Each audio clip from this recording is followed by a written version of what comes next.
go spread the word. When you get a fresh, hot McCrispy from McDonald's and you can feel the heat coming through the bag, don't try to wait till you get home. Always respect hot chicken. The McCrispy, only at McDonald's. Ba-da-ba-ba-ba. Hey, I'm Mark Goodman. And I'm Alan Light. On today's podcast, in celebration of International Guitar Month, Pete Townsend of The Who will join us. Pete went deep with us into his relationship with the guitar and with music in general, the new Broadway version of Tommy. He clarified the status and the future of The Who, and much, much more. Sound Up with Mark Goodman and Alan Light, the only music podcast that matters. Get it on Pandora, Spotify, Apple Podcasts, or wherever you get your podcasts. In the early 1990s, what did New York City folk know about Buffalo? We knew that 4 straight NFL championships came there in the 90s. Thank you guys so much. Hey, no problem at all. It was a pleasure losing all of them. But it was also, but when you fast forward, we go there in the 90s. We only know about Buffalo losing the NFL. We fast forward today, and Buffalo is, putting itself on the map through hip hop, through rap. You obviously have stuff that's happening with, Benny and all those guys, but then you have you guys, Fortune Trapdoors, who totally don't sound like any of those guys, which is great, but it's also teaching us more about what we should expect or what we know about Buffalo, New York. Right. So with that, I want to welcome Fortune Trapdoors to the library with Tim Heineckel. Thank you for being here. Thank you for having us. Thanks for having us. Yeah. Sick of motherfuckers telling me it will be fine. See, y'all don't know exactly what it be. So what it be? So why pop a Zay, smoke a blunt and fall to sleep. And if you walkers, then you best just walk away. Just walk away.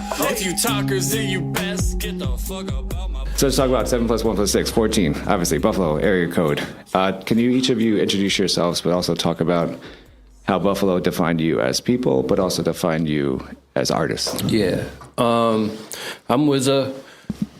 Buffalo, like Tim said, it's just starting to get its name out there, especially in hip hop with Griselda and everything they're doing. And as far as the scene in Buffalo's been hip hop wise for the past 20 years, is everybody been waiting for somebody to finally break out of it, and everybody really supports Buffalo and wears it on their back in the hip hop scene because we're trying to push it forward. So that's why when you see Westside and Benny and Conway, they're always Buffalo, Buffalo, Buffalo, because that's how Buffalo is with everything we do.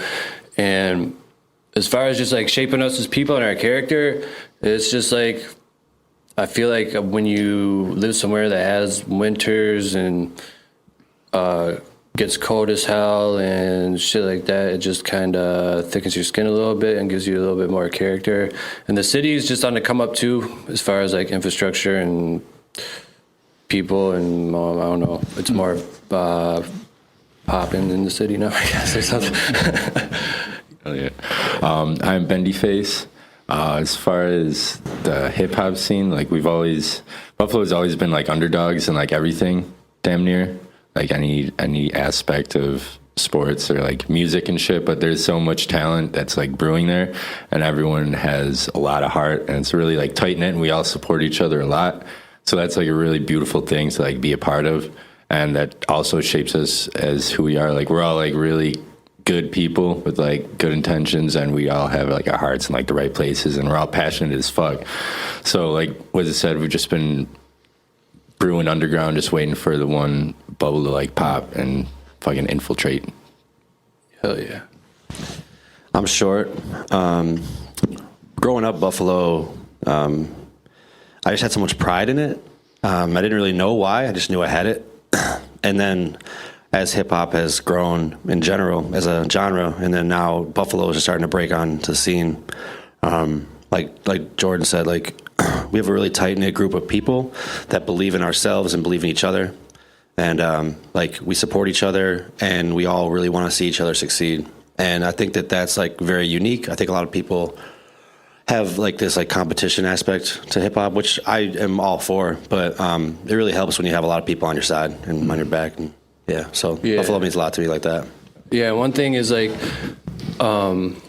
Westside and Griselda, they got their own sound. It gives you that classic feel of hip hop, which is why it's been so embraced. But they got the distinct sound they have, and every artist in Buffalo has their own distinct sound. Like our hip hop scene is like really eclectic and diverse and like super, like nobody's like each other, but everybody be working with each other, throwing shows. Like when we throw a show, like our Christmas show, like the acts we got on the bill are so different down the line, but everybody's friends with each other and knows each other. So once more artists start flourishing out of Buffalo, people are going to start seeing like Griselda is definitely the sound of Buffalo, but there's so many sounds of Buffalo, and they're all unique and cool. And so, yeah. There's a lot of talent. Where does that type of thinking come from in terms of knowing that you should sound different? You shouldn't sound like, I think DMC has said, he's like, when we came up, if people were doing red, we knew that we had to do blue because we had, and a lot of hip hop, not a lot, but there's a sound to today's hip hop that you hear, and it feels like it does sound the same. But that may be because I'm old. But you guys have this sound that you're obviously very talented at what you do. You could easily sound like, quote unquote, the commercial guys that we hear all the time, but you don't. So who are your mentors? Who were you listening to that said, all right, if we're going to make it in this game, we got to sound different? Yeah. You want to go? Yeah. Right. A$AP Rock was a really big influence. Like that's how I started listening to hip hop, and then I got more into like MF Doom. I was really into like underground lyricism, so that's what we try to bring, as well as like this newer sound of hip hop. We like to combine them both because we're all three of us are lyricists at heart. That's all we listen to is just freestyle, listen to boom bap, classic, Wu-Tang shit, fucking Dilla, fucking Madlib, like everything in the underground, like we really embraced, and we just try to mash the two together. Yeah, I've tried to go with the flow, of evolution of music, like. Yeah, at the time when I was a kid, the shit that was out was like, the more boom bap type stuff and late 90s stuff. And yeah, that was great. And for that time, it was what I needed at the time. And then nowadays, I think some of the music that's out is what I need now. And I like not trying to fit a mold and more like just like, I think that like when you said like, if they're red, I want to be blue. It's like, yeah, just be yourself though. Like it'll figure itself out. Yeah. No, I grew up listening to like the 90s New York City, like all them Duck Down, Wu-Tang, Rockefeller, all that. And I used to like, if there was a set of rules I grew up living by, it was like the guidelines of hip, like not even that I knew all what it was, but like when I was younger, before we would like do something like bad or whatever, we were kind of like, all right, should we do this? We'd be like, Redman would do that. Method Man, that would make us do it. Like I would like look in their eyes to see like what would Method Man do right now? What do you do? All right. Yeah. WZA, you spit rappers as clones being grown inside a test tube, but if you ask them their favorite rapper, MF Doom, these lyrics, amazing lyrics. I kept on talking about them with Andre when they came out. I want you to, can you just talk about these lyrics, what they mean, what they represent? Yeah, the beginning of that was what you were talking about, how like a lot of artists will pick up the mic or start getting into hip hop and they are trying to replicate a sound of somebody they like, and like I get it and I get why that shit happens, but like you said, a lot of the stuff starting to got the same formula to it and starts to sound the same after a while. But the MF Doom line is actually because like I grew up outside of Buffalo in a town called Hamburg, which was predominantly white. Not many rappers back then in the suburbs at all, like it is now. And but like every white dude you knew who rapped or liked rap loved MF Doom. Like fucking like that was like their dude. Like they would just like, so like I was just like after a while I'm like, oh god, bro. Like That's your favorite rapper, MF Doom. Yeah. So that's what that line came from. Short, you Swimming in Circles you dedicate to the late Mac Miller. And this is a question for all of you, but for you, for this song, Short, what was his influence on you, and what was it like to write this track? Well, Mac is he's more than a rapper. you know, he was like just one of the greatest musicians I'd heard, just all around, well-rounded. And I really liked his energy and just what he gave. And people seem to really gravitate to him and be inspired by him. And I was inspired just by that itself. And then he died. And the next morning I woke up to that news. And not for nothing, but I mean, I live a pretty up and down and fast lifestyle in general. And it really like scared me straight a little bit for a second, because it just like, for a second. Yeah, for a second. That's why I said that. But like it did. It really like, you know, I got like really like pit in my stomach and I was feeling really weird about it. So that morning when I found out, I just wrote that whole song right there. Yeah, and I felt the emotion about that thing, and just, you know, being he's from Pittsburgh, from Buffalo, he's white and he's a rapper. It's just like a lot of parallels and like drug use, and like just it really like hit me and it felt weird. And yeah, so yeah, rest in peace to Mac. My thoughts are better when I don't think. Shut down my mind and let my soul think. Time after time, scribe rhymes for the coping. I ain't trying to hang, so I sang, let the rope swing. I don't even know things. The track Ghost, there's a sound that I love about that's going on with the track, and I can't really explain it too well, but that's me, whatever. But what I really love about it is that there's this scratch throughout the track, and it really like speaks to, because everyone talks about how the scratch is a lost art. Yeah. Can you talk about creating the scratch and like kind of like why the scratch in the track? What is it supposed to do to kind of enhance the music? Yeah. I just put it in there because I thought that it kind of added a little bit more of like a spooky vibe to it, like, or like just a little more like grim or something. I don't know. I didn't want to make it sound sad. I just wanted to make it sound like raw and like in the deeper your like part of your soul type stuff. So I just put it in there. I was like, this is a cool sound, and it really kind of brought the sound of the song together in a way that like it just hit. So I was like, word. You guys are about to release a new EP in 2020, produced entirely by 14, except one track. Can you kind of talk about the kind of the mission, I guess, or the purpose of this EP when you drop it? We're coming out with it on the top of next year. It's called Brain Aquarium, and we had a few songs that we really liked that hadn't made it onto a project yet, that were kind of just sitting in the stash. And then we were working on some other releases that we're planning for next year too, but we were like, we gotta get something out right now. And so we're like, well, we got these few songs we really like, and so we're like, let's make another like few songs and then make an EP out of it. And so we just went in the room and started doing what we do and making the songs, and we picked Brain Aquarium as the theme of the album because it's just kind of like a bunch of loose stuff swimming around in our head and our database, and put it all onto one thing. And it actually just came out really cohesive and sounds really dope. Yeah. And the other person who produced the song on that project sitting right there, Novel. So shout out to Novel. But yeah, the project is cohesive, and a lot of the songs sound different. There's a lot of sample heavy stuff. There's a lot of just like 808s. Yeah, we covered all the bases. Yeah, for sure. Speaking of track I really like from the EP is The Mummy. The Money. The Money, yeah. Sorry. I love the lyrics, but also like once again like the instruments throughout the track is like kind of that's always his production right there. Can you talk about the sounds we're hearing? Kind of. We made that.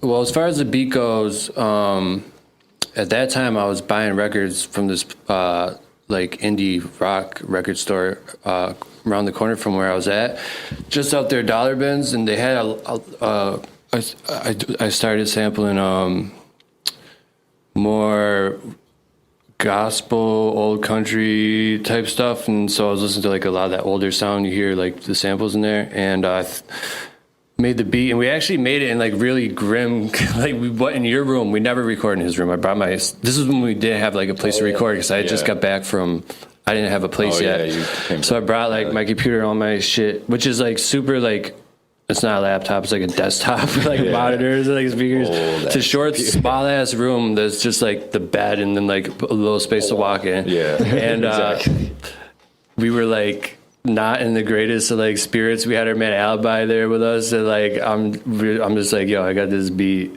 I came up with this hook. Let's just like we should write quick 8-bar verse about, you know, money and like the whole theme about how money is like you need it, but it's like fuck shit too and like whatever. And we recorded in his bedroom, and it took me a minute to get a good mix on that because, like you said, the instruments and stuff were so full, especially like in the hook part. But we finally got it sounded right, and yeah, I like that track a lot for sure. Oh yeah. Is that how the writing process goes? I mean, how does the writing process work for you guys in terms of, do you hear the beat first, or are you writing lyrics to something that doesn't exist yet? Yeah, we definitely hear the beat first. We try to write it together, especially if it's going to be a song where we're like coming off each other during verses and stuff like that. But there are definitely times where like Jordan will send us a beat and be like, yo, I just made this beat. Let's each write like a 16 or whatever to it. So we'll write it and then come together and try to figure out a hook or something. Definitely. Yeah, we try to keep it like as cohesive as possible. Like as much as we can sit down and write together, work on the beat together. We all put our like creative inputs into our verses as well as like the beats. Like someone's like, yo, I got this scheme, but I can't figure out this last fucking bar. So we all just kind of like chip in and like help each other out. And it's a really cool like creative dynamic. Yeah, when like somebody be at the mic recording and they'll like say their verse and like we'll be like, yo, I think you should take this word out your fucking ear, you know, because it'll flow better if you don't. If you, and like we always and usually We're always brutally honest with each other. Yeah. Or like that bar right there, bro. I don't know. Yeah, that don't sound right. Do a new take. That wasn't good enough. Yeah. I know I talked a lot about the beats, but I think the track of Friggin' is that track. Is this like an MC's track? Yeah. It's just straight, you guys just spitting, you know, the entire time. You're like, and it just, you hear the beat, but you kind of get lost. It's kind of secondary in a way. Yeah, can you talk about that, like the creation of that track, kind of what that purpose of, you know? I made the beats. Me and Short were just chilling one night in his living room. It's a late night. And this was when I was starting to get into like finger drumming because I use MPC Studio, and like I laid down the drum beat, and then I just kind of started tinkering with like this like guitar plugin. It was like ding, ding, ding, ding. I was like, oh shit, this sounds funky as hell. So like at first the drums sounded whack as fuck, just because I just pulled some shit onto the pads just so I could start just fucking around. And then I came back to it and was like, damn, I really like this beat. So we changed the drums up, and then basically we're just like, yo, we just gotta spit on this. And it took us a minute to figure out the hook, but eventually it just made sense to skip classes and eat acid. Yeah. And we actually recorded that one in Short's living room, another place we never recorded. Yeah. Way too many songs recorded in my house. For real. But I remember that you made that beat and like that do and I'm like, this is like whimsical and goofy as fuck. Exactly. So we're like, let's just go hard as fuck on it and just like flip it. Is there, if you just taking lyrics from those tracks, from that track, is there a lyric that kind of floors you and like, holy shit, I can't believe I wrote that or I said that? Yeah, dive inside the deep end, why not wild, why you breathing in my eyes is on the prize and some side inner DMs. Like that whole like breakdown part, like I was like, damn, how the fuck did I just think of this shit? I love those moments. I like, sorry. I like vertigo, world nerve control, vertigo, world control, world nerve control, narcs park, cause they some serpicos, fuck sin, cause that's shine, yo, to death, for death, I sign, no, I climb your mom, bro, how you smooth it in a pine cone, fake it in a rhinestone. I mean, no, actually, I liked it how I started my verse. Like I started my verse up like, wait a second, and then like I wait, and the beat waits a second, and they go, I'm rapping second. I don't know. So simple, but like so poignant at the same time, and the way he says it too, it's fucking awesome. Actually, I want to ask you about that lyric. Wait a second, I'm rapping in a second. In my younger days, I used to rap with more message. Nowadays, I don't give a fuck what drugs I ingested. Can you just talk about that? Like what? So it's wait a second, I'm rapping second, and I said trap weed out of coffee shop serving breakfast. I still work at a coffee shop and sell weed, and like people will come to the shop and I'll put the weed in a coffee cup and give it to them. Like, it's actually like a great way of doing it. And then like, yeah, like when I was coming up, like in my younger 20s, like super into like the underground, like New York City, Def Jux, like Rhyme Sayers, out in Minneapolis, stuff like that. So I was really conscious rapper and trying to figure myself out too. So like my raps like embody like my own inner trying to figure everything out. But like now I'm older and I've figured myself out to some degree, and like I don't give a shit about that as much anymore. And now I'm just like getting fucked up a lot, so that's what I'm rapping about, I guess. I don't know. Just rapping what we live, yeah, basically. Rapping what we live. Like we definitely do like carry a conscious message throughout some songs, but also like we try not to take ourselves too seriously. Like we take ourselves serious as fuck, but not to the point where it's like, yo. Yeah, sometimes hip hop, like I get why it's serious, and I'm not even saying that like I don't appreciate the seriousness of it sometimes, but like sometimes people wonder why not a lot of people are at their show or not, because sometimes the vibe's just so serious that it's like some people aren't drawn to like, because like, at the end like nothing's that serious, you know, like that shit. So sometimes I listen to music to like get out of the seriousness of life, honestly. So like I don't need to hear that shit when I'm listening to music sometimes. Like right. And kind of going off on a different vein right now, but like one thing like I truly like respect and value like the pure hip hop values of how it started, where like everybody knows what it is if you know what it is. And throughout like the last decade or 2 decades, like how rap's been changing, and like we've been on the scene forever, so we've like already had like 3 groups of like young kids like come through, you know, so like now we're on like our 4th group of young kids in the scene. And like if you want to stay in the scene with the young kids, with the kids who are coming out to go to the shows and stuff like that, like you just gotta let some shit slide. Like you know, like I used to be like, all right, I'm not fucking with you because you ain't taking no samples off records, and you know, like you're like, I can't fuck with you no matter what you start like. But now just like, dope beat, bro. How'd you make that? If you want people to accept you, you better accept them back. Yeah, so it's just what it is now. It's a question I should ask in the beginning, but why rap? Why hip hop? Like, what was it that out of all the kind of the art forms out there that spoke to you guys? You know, like for as corny and cliche it sounds like, and especially since like I'm a white dude from the suburbs, but like hip hop like chose me because like I didn't really choose it. Like I was kind of doing it before I even knew I was doing it. Like me and my brother, like when I got my back when I was younger, like 12 is when I got my first hip hop CD.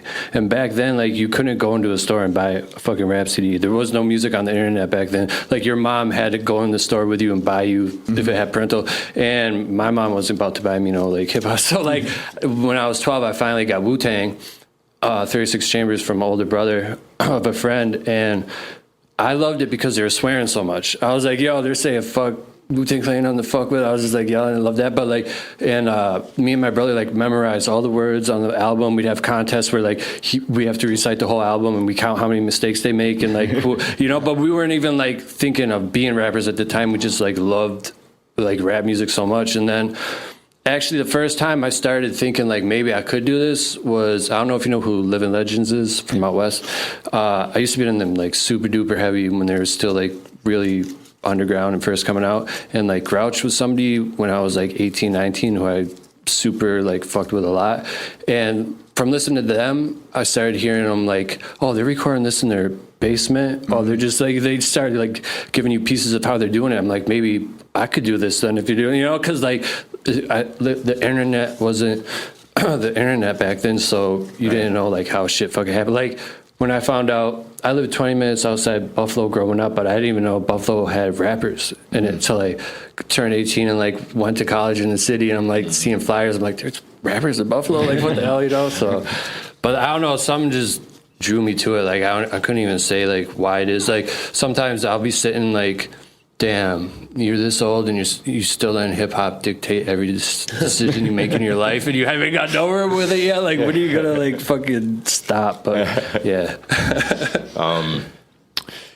yeah. When I've always like had a knack for just like rhythm and stuff. I played drums when I was younger, and I played a little bit of guitar, but like the drums is what really like drew me in. I would always just like play along to songs, and growing up, I was also into skateboarding, so any time that we would go to spots, like my one friend had a car and he would just throw on instrumentals or throw on like some Lil Wayne shit, and we would just start like freestyling in between spots. But like I sucked at skateboarding, so I gravitated towards freestyling more and just kind of like smoked bowls in the car and like freestyled while everyone else is like skating and shit, and then just kind of gravitated from there. Like I never really thought that I would be a rapper like this is what I want to do. I was just kind of like, I just love freestyling and shit. And then eventually, when I was in school, I met my homie Alibi, who's in the group kind of Collective also, and we would just freestyle all the time. We just smoke and just freestyle in his car, and we were like, wait, we should just like start writing this down. We should actually try making songs. And since then, it's just took it off. I was like, I need this. This is like my calling. I just like saying things that people can relate to and love and can come up to me and be like, yo, that bar you just said, dude, like that fucking crazy. So that's a great gratifying feeling. Right.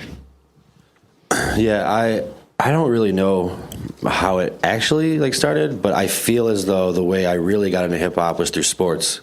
Because when I was growing up, I played basketball a lot and football, but basketball especially. That was like, the Allen Iverson days. Yeah. And they were rocking huge fucking suits to the NBA draft, and it was mad hip hoppy shit going on in NBA. And I would be playing ball, and like we'd be at the park, and someone would bring their like this is boombox time, pretty much. They'd bring like their stuff, like be playing it, and I would be hooping. I'm like, man, the rhythm of like this stuff, and I'm playing, and I just love listening to that type of music when I was like playing, and like when I was growing up, I thought I was going to the NBA. So, I thought it would be the soundtrack to my life type shit. When I was 23, I still thought I was going to. Yeah, me too. When I'm 32, I still think I'm going to be a famous rapper. Yeah, so I think that, for him, he like introduced to it through skateboarding, through Marty. He was like, it's a family connection with his brother giving him the CD. Like, how you're fed hip hop, I think if you love hip hop and you know it's going to be part of your life, it just happens for you because it just clicks for you. Like, it's part of your soul, you didn't even know it yet. And when it is presented to you, it just happens. Is there an album that any of you guys wish you guys were like a fly in the wall that you could have been a part of? I wish I had Dre's spot for Black on Both Sides. Yeah, that's a good point. Yeah. Muddy Waters, Redman, that'd be sick to see that. I actually would have liked seeing being in there with MOP for one of their first two albums, either Firing Squad or First Family. Yeah. I got one too, another one. I want to be in the Dungeon when Outkast recorded their first one. Oh, I would have minded seeing Goody Mob record their first one, or second one, Still Standing. I love that album. It was like a literal dungeon type basement situation. Yeah, it's dope. All right, you guys obviously have the EP coming out in 2020. What's next after that? What happens after this EP? All right, so we're dropping the EP top of the year. We also got a couple other projects in the works right now. One with a producer from Buffalo named Camouflage Monk, who's buzzing right now. He's got a real good ear for samples and stuff. His beats are real gritty and raw and nice sounding. Definitely. And he's done work with Griselda cats and overseas cats and did stuff with Earl Sweatshirt that never came out. So he's been around, and that's going to be coming out next year. We are in the city for this, but also we were at 88 Keys spot yesterday and the day before working on a project with him. Nice. Which was dope as hell because he was just making the beats, right? He literally like put a record on the record player and like took samples off of it onto his like shit, and like we like found drums with him for like, so like we were with him from like the start of all the beats, and that's going to be really dope as hell because he's super cool as hell. Yeah. He's so like good at what he does. It's crazy. So he was making the beats and then you guys were writing, or did you? Yeah. Well, here's like, this is how good he is. We found a loop on a record. We liked it. Do this. He put it on there, looped it, and he was just, while he was doing it, he was just like doing that, just doing it. I'm like, yo, you should record that and let's like use that as the intro to the track with you and the beatbox and a sample, and then like after the first verse we'll kick in with like real drums or something like that. So he's like, all right, bet. So he records the beatbox over the thing, and then when he goes to find the real drums, he's like, and he pulls up this, because he's got his records cataloged in his computer now, so he pulled up this one track, And he's like, I ain't thought of this joint in like 10 years. And he plays it, and the drum break in the beginning matched his beatbox exactly perfect. He took it and put it in there. I was like, it's insane. Yeah, his mind's in a library. Like, you haven't thought of that track in 10 years, but right now you thought of it and knew that break would match like that. I was like, what the fuck are you talking about, man? For real. It was such, he's got such a different process, and it was super cool to witness and like be a part of. Because while he was working on the loops and stuff, like we were writing our own shit. We were going back and forth, like, all right,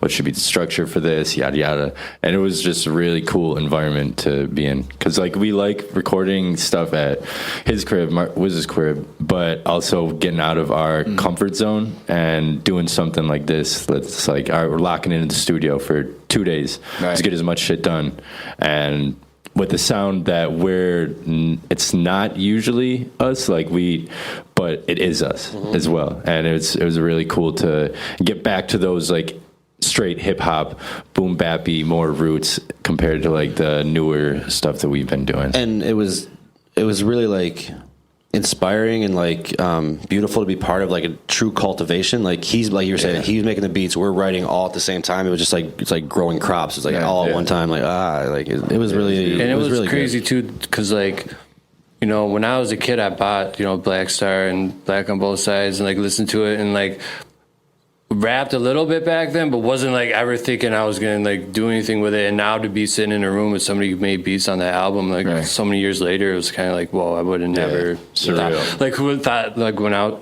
like that little kid would have never thought this would. Like, if you told me when I first heard Thieves in the Night by Black Star that I'd be chilling with that producer, it's one of my favorite songs of all time, and that would have blown my mind. So it's a blessing to be able to be here and work with him and that type of stuff. So definitely. And is there stuff that you guys are now? I mean, no, it's early because you finished recording with him yesterday. But is there, looking at your own writing, your own production, is there like stuff that you've like automatically have taken away from this experience with 88?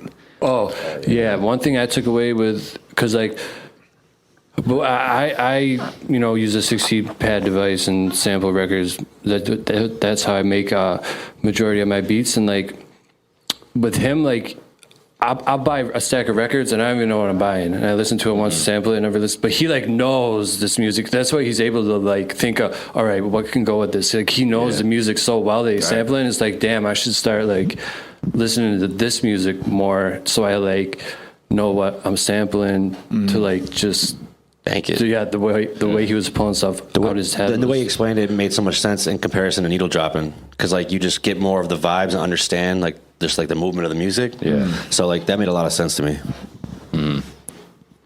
I have no idea what the fuck I'm gonna ask. Sorry.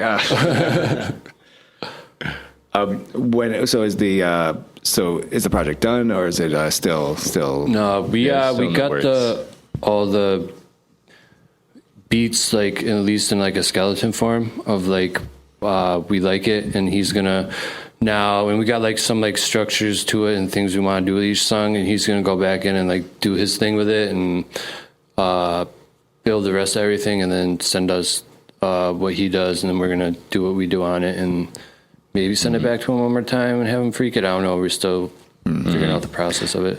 Whatever the fuck he wants us to do, we're going to do it. Yeah, we're doing it. Actually, you touched on that, but during this actual process, were you guys actually also, I mean, contributing somehow or having an opinion about like, he said he was... He looked at us every time we did something, make sure like we were into it. It's like, you guys like these drums? Every single time. You guys want me to find some different or drums? Or if we heard like a sample, like we're like, that one, get that one. Yeah. So it was really cool. Was there any kind of sample that he used, or maybe even beat that he used for this project that you normally would probably never have? Well, yeah, we're doing a song that's in 3/4. So like, we've never rapped a song in 3/4, and like for people who don't know what that means, like hip hop hits on like a 4-note scale, like boom, boom, boom, like like everything's like even, but with 3/4, the last piece of that 4/4 is not there. So like when you're rapping your bars, like, we don't even know exactly how we're going to do it yet. But the beat's super awesome as hell. Definitely. We got like an idea of how we're going to do it. So it'll be sweet. It'll be a fun thing to... It's like you usually rhyme in couplets, like some da, some la. And with 3/4, you got to rhyme in like triplets, like some da, some da, some da. And then the next, it's like triplets, not couplets, which is like cool. And it's going to be interesting to write to. And I'm excited for the challenge. Definitely. It was a cool challenge because we all got more like introspective on this for sure, like more deeper than we would usually get given if we were just recording back in Buffalo. But that, like hearing the samples and the beats that he was making, it just called for it, and it was super cool because we haven't really done much of that, and to have like a project that's vocally like focused on more like introspective, looking inward, it's going to be really cool. I'm really excited to see like the finished product because we're still like in the mix of it, right. And so it's really cool. It's really exciting, man. I'll ask you one more question, and this is because I'm a son of she retired, but a librarian. Right. The hip-hop show you guys did in the library, how did that come together? Because I can't imagine my mom ever calling anyone up to say, you should do a show. And we did our 2 most flagrant songs in front of like really interesting crowd. Incredible. So what happened was last year I did this thing, it's in the mornings, once a month, that they have a musician come in and open up the entire, like it's like a TED Talk kind of thing, and a musician opens it with like 2 songs, and I did a solo one, and I knew it was in the morning, it was 9 a.m. I was like dead sober, I just drank coffee, and like I was like, I'm doing my deeper stuff, it was like my deep stuff, and I was like, like, oh wow, you're so poetic, and I met people afterwards, I was like, oh thank you, and then they hit me up like 2 months ago. I was like, you guys, does 4 Trapdoors want to do this? And I just thought to myself, do they even know who the fuck we are? and I kept asking questions. I kept like probing to make sure it was gonna be all right, because I don't know. I was like, I don't think they know what the fuck they're doing. And like I was like, can we, how many songs can we do? Can we curse? And I started saying, are we cool with saying stuff? But like they're like, speak your truth. We're like, all right, okay. And so we're like, fuck it. We're gonna shoot a video there. We're going to put out this whole thing on blast. We're going to use it, to our advantage. And it was actually really fun. The people that run that Creative Mornings are like really, really nice people. And then we shot a video for it. During it, we performed a song that's coming out, Acid Didn't Work. After we were done with the performance, we went into the library itself and just like didn't get kicked out for a while somehow. We were like climbing on bookshelves and shit, and I don't know how we didn't. There's no cameras in there. It was really strange. My little brother had a Stone Cold Steve Austin mask, so we were just walking around looking like fucking like we were not supposed to be there. I know why we didn't get kicked out, because we were in the spot of the library where nobody goes to. That's where the books the actual are. Books. Yeah, the actual books. Nobody goes where the books are in the library. If you want to get away with shit, go where the books are. Nobody's there to look at books. No, literally. That's literally why we got away with it. True. Not one person was looking at books. And then we were like riding up and down escalators, laying on them. And we did that for a long time before we got kicked out. And finally she like hopped over the desk. Like it took a while. We got a video in it though. So called like security guards, and they're just like, you guys all right here? Is everything all right here? He's like, yes sir, we're gonna. Yeah, the Stone Cold Steve Austin guy. We don't know him. Short, Bendy, WZA 14 Trapdoors. Thank you so much for being on the live. Thank you so much, man. Appreciate it, man. Had a great time. Cool, thanks. Sure, appreciate it. I left for Bruce and they facing their jaw. I'm going harder this summer and fall. Ooh, hey, got the plug for Cali on the phone. I don't want them legalize it with a New York State. My friends got me hooked on drugs, and they did it for the love. Now they do it just because it's in our music called a buzz. Hey, I be blowing fire when I fly. Fucking us a good pussy, cause it give me peace of mind. Hey, here's a peace of mind. It ain't no peace between the lies. 100 reasons I should die and send my demons to the sky. Hey, in through the outdoor, I'm all about progress. My girl is a goddess, and I am Diablo. I am head honcho, and I need head pronto, and I had to fall back, sniff too much blanco. I hold the truth, I won't hold down no lies. If there's uppers and downers, don't let me decide. I cannot think of a reason to stay here. I'll double my money, then say my goodbyes. This time next year will be this time next year, except everything's different this time it's here. Change my surroundings, the earth is on fire. For now, please don't look at me, bitch, I'm right here. Lemon OG make me shake shit. Forward momentum, don't waste time. 4 in the morning, I'll make shit. Get all the drugs so I can't die. My boy hit me with a discount. Your plug get you with the same price. You make a play using payments. I buy it all at the same time. All of me great. I'm with my ace. Higher than space. Tired, it's late. Boost time. I do lines like all the time. Still rapping that blap, blap, blap.